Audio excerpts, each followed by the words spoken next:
these videos for situations like this. So the visa situation takes a crazy, weird turn yesterday. I wake up in the morning, it's room cleaning day.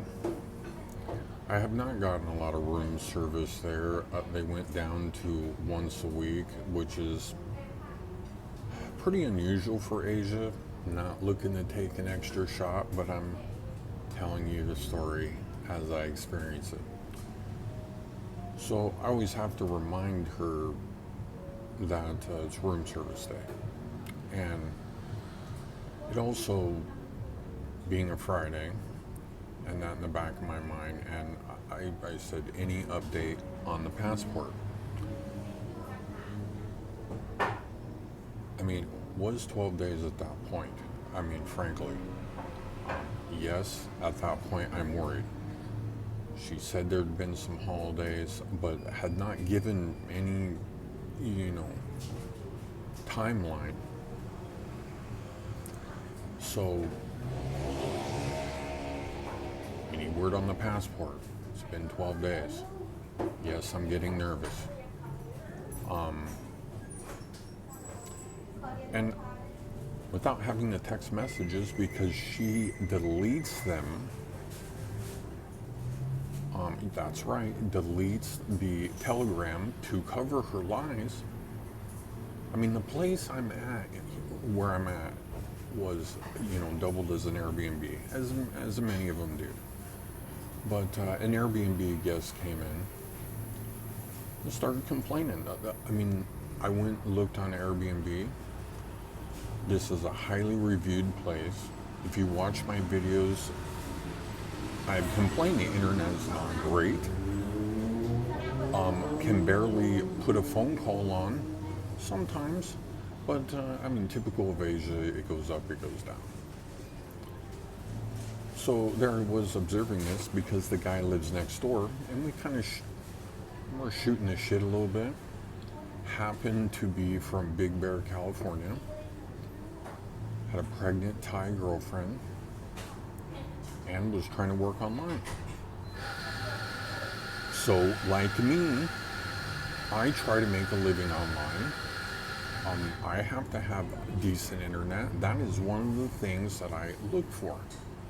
And if the place has bad internet, I feel like, geez, here this place is either A, misrepresenting that they have good internet, or B, it's a bad internet day. And that's, completely reasonable in many of these countries. Bad internet day.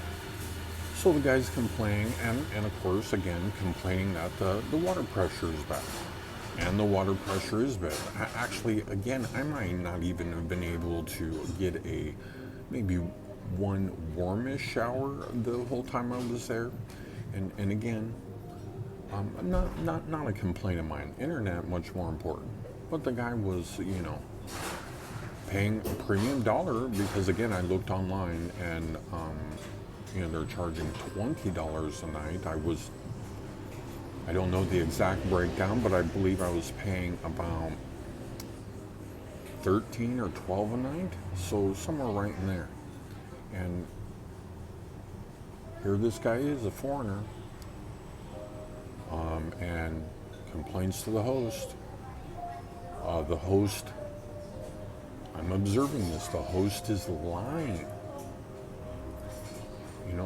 And just to kind of, not to go into the crazy details, because even my story, how it works into this is crazy, because I have been dealing with this girl on my visa extension. And this is actually a lesson learned because,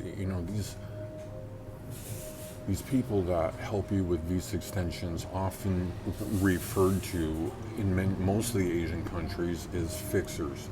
People that maybe have ideas on how to navigate the system. Like me, I know how to do many legal things, as you guys seen, sue people, different things like this. They have knowledge of the immigration system, and so they capitalize on that. As I'm sure she made money on my visa. So, kind of going back over to this Airbnb guest, he literally was threatened with jail. And actually, what's interesting is, only I could know this, right? Is the owner was texting on the app, of course, the Airbnb host, telling her that she will pay to throw the guy in jail. This is completely true. And I'm being shown this. And I see the guy's complaints. I mean, I'm a foreigner. I come over here. I rent these places on Airbnb. If you're wondering why I don't rent on Airbnb, this is why. The guy should have been protected by Airbnb. The internet was horrible. The water was not, for the price he was paying, the guy should be damn near at the Ritz-Carlton. It is not unusual to pay $10 to $15 a night for nice accommodations in that area. Everything else is complete wishful thinking and just a money gouge. And that's where it kind of hit me, because here I am, right? I've been over here years at this point, and I'm, past tourist visa, needing the assistance of a fixer, this girl, the host, that is lying. I mean, this is breaking my own rules, frankly, because I have to get into longer term visas from being here long term. I don't like it. And so, like I said, back to the text in the morning, I text her, it's been 12 days. And she sends me a sharp, response. Like I told you a couple times, oh, is it that crazy that I'm trying to check on my passport, giving it to a Airbnb host that's lying? I mean, I gave it to her before that.